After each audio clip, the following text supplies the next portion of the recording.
Do you know what's the average salary of a person in Switzerland? About $80,000 or 66 lakh rupees.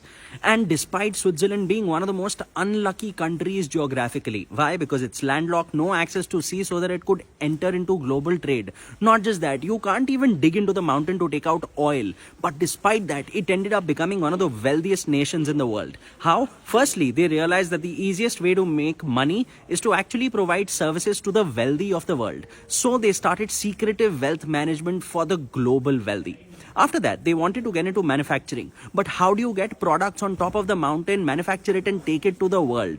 Which is why they focused on low volume, high value products, jewelry, watches, chocolates. But to convince the world that you are actually premium and focused on quality, they actually had to get into innovation and R&D. For the past 1 decade, Switzerland ranks number 1 in the world on the Global Innovation Index, while their work in robotics is something you should absolutely check out. Not just that, they realized that to maintain their wealth, you have to ensure you don't enter into any kind of war or conflict with anyone else. Despite that, also ensure you don't take sides in international conflicts. Well, this has worked very well for them, along with the political stability as well as the headquarters of the UN in Geneva. I've given so much more details in the description. Share it with someone who may need.